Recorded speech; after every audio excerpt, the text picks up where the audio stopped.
This is the WJTS News. Thank you for tuning in. I'm Bill Potter reporting.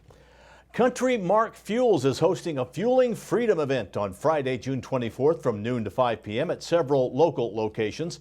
When you fill up at a participating Country Mark fuel station on Friday, June 24th, between noon and 5 p.m. local time, Country Mark and its branded dealers will donate 50 cents for every gallon of fuel pumped in to local organizations with a mission of supporting local military families. Customers are also invited to register to win a $150 gift card. In 2021, Country Mark raised more than $53,000 for organizations supporting local military families. Organizations receiving the donations included 24 local National Guard family readiness groups and the USO of Indiana. Many of the National Guard family readiness groups use the funds to send packages to deployed local soldiers, host summer picnics for soldiers and their families, and fund after-school programs. Due to the COVID-19 pandemic in 2020, Country Mark made the decision to forego in-person Fueling Freedom events to ensure the health and safety of many groups and individuals involved in the program. Although in-person events were not held, Country Mark and its branded dealers donated over $40,000 to more than 20 local National Guard family readiness groups. A total of 34 Country Mark fuel stations are participating in Fueling Freedom 2022. Participating Country Mark fuel stations include Bloomfield, Indiana at 1172 East State Road 58, Huntingburg, Indiana at 901 North Main Street at Superior Ag, Lagodi, Indiana, Highway 50 East, Mitchell, Indiana, 1955 State Road 37, Plainville, Indiana, Highway 57, Princeton, Indiana, 1471 East State Road 64, and in Winslow, Indiana, at 1651 East State Road 64. So come out and support our troops and fill up for freedom with premium Country Mark fuels from noon to 5 p.m. on Friday. Governor Eric Holcomb is calling a special session to return $1 billion to Hoosier taxpayers. Governor Eric Holcomb of Indiana Wednesday signed a proclamation calling for a special session for the General Assembly to convene on July 6th to take action on his plan to return more than $1 billion of state reserves to Hoosier taxpayers. That means each taxpayer could collect about $225 in addition to the $125 Hoosiers are currently receiving from the state's automatic taxpayer refund. All told, each eligible Hoosier would receive around $350. A married couple filing jointly would receive about $700. The Spencer County 4-H Fair is taking place this Friday through Monday, the 24th through the 27th. Parking is $5 per car load. Some events that will be going on this weekend will be performances by Seth Thomas and Madeline Wilkerson in concert, magician Don Baggert, and silly safaris, as well as many animal shows for 4-H. Reports from the fair can be heard each late afternoon and early evening on our sister radio station, 103.3 The Fix WAXL. And tonight on WJTS Inform, we will be talking with some 4-H ambassadors, so make sure you stay tuned to 18 WJTS for that. The U.S. District Court for the Southern District of Indiana has received reports from victims who have been contacted by scammers claiming to be with the sheriff's office, requesting that the victims pay fines allegedly ordered by Chief Justice Tanya Walton Pratt for failure to appear for jury service. This is a scam. A court will never call someone and demand a payment. If you received such a call, hang up immediately. Residents of the Southern District of Indiana who believe they have been a victim of such a scam are encouraged to report the incident to the Federal Trade Commission.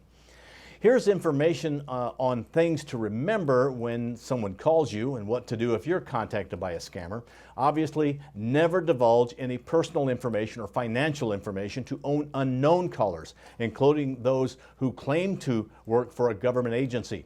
A court will never ask for a credit or debit card number, gift card number, wire transfers, or bank routing numbers over the phone or by email for any purpose. A fine will never be imposed until after an individual has appeared in court and been given the opportunity to explain a failure to appear. Report scams to the Federal Trade Commission, and you can remain anonymous when you make those reports. 30-year-old Daniel Wilkinson of Floyd's Knobs, Indiana, was sentenced Wednesday to 12 years in federal prison after pleading guilty to 5 different Indianapolis area bank robberies and 2 counts of use of a firearm during and in relation to a crime of violence. According to court documents, between September 5th and November 17th of 2020, Wilkinson robbed 5 different Chase Bank branches in the Indianapolis area. During each robbery, Wilkinson entered the bank alone and gave a teller a note announcing that he was robbing the bank and demanding money. During his robbery spree, Wilkinson stole a total of at least $30,805. On November 17, 2020, immediately following the Kentucky Avenue Chase Bank robbery, he was caught. IMD Police Department SWAT officers located Wilkinson in the getaway car and stopped and arrested him. At the time of the arrest, Wilkinson was armed with a black 9mm handgun in his front pocket. Indianapolis Metro police officers searched the getaway car and recovered $6,377 inside Chase Bank envelopes, clothing worn in the robberies, and a notebook with writing impressions of a robbery demand note.